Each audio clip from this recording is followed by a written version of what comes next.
In the opening cinematic for Monster Hunter Freedom 2, we see a hunter in starting gear wave to some seemingly more advanced hunters as he departs on his own. The scene cuts to him being chased by a Tigrex, throwing a flashbang and ending up cornered. But the two hunters from earlier show up to try and save the day. For someone unfamiliar with the series, this short sequence manages to demonstrate the fierceness of the monsters, the utility of tools and items, alongside the helpfulness of cooperation. Perhaps this is even an early concept for the SOS flare.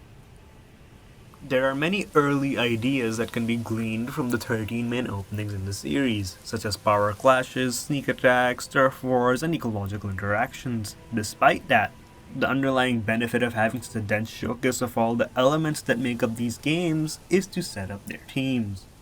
Whenever we consume any form of media, we're building up a subconscious interpretation of what the point of it was, and whether we end up articulating it or not, it can often be our primary impression of them.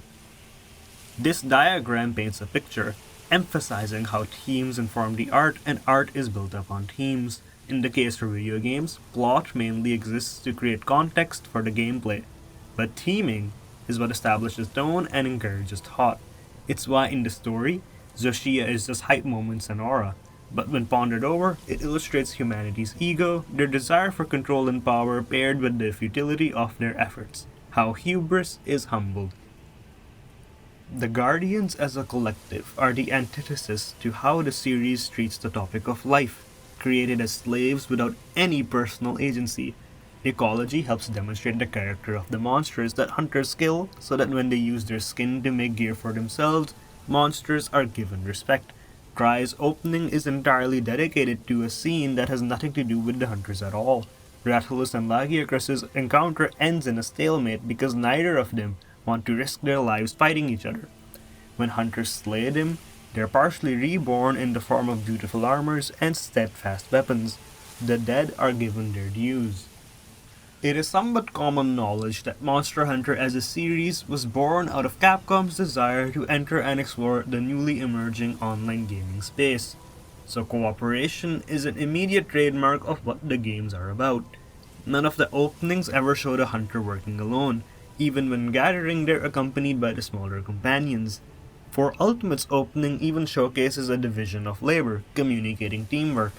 The best part is that even though there are many players who play the game solo, they love talking about it, sharing their thoughts and feelings, so that the camaraderie felt on the battlefield is felt outside of it as well. The community really is the backbone of hunting altogether. And hunters would be nothing without their smithies, so there's no shortage of blacksmith representation either. It's been there since day one. They are the artisans that motivate the hunters to keep aiming higher. Craftsmanship is celebrated in the Monster Hunter universe. Every town and village has a forge. Just watch how many scenes there are of hunter gear being made. At its core, it's the perfect blend of artistry and practicality. They make beautiful armors and weapons that are meant to be used for people's safety. Where fine artists are concerned with the purity of self-expression, craftsmen wish to blend creativity and function, providing the user with the opportunity to make a stylistic choice that is bound in reality. One of my favorite lines of dialogue in the series is the small statement that the huntsman says during the Teostra story hunt in World. Every swing of your weapon speaks of who you are. Make your swings count. You cannot take me back. Video games as a whole have this aspect of self-expression to them. No one plays the same game the same way. Players main different weapons, prefer different playstyles, and dress up in different armors. Active choices that speak of you as the hunter. I personally believe that the best part about individuality is having the opportunity to share it. A hunter's career parallels that of their smithy, and why it's important for us to visually see Grandma sewing Rathian scales together. We as hunters can see ourselves in her, just as we can see ourselves placing traps, dropping ore, and missing an attack in other hunters. The opening cinematics of Monster Hunter take the opportunity of having a third-person perspective to make us want to be a hunter instead of the hunter.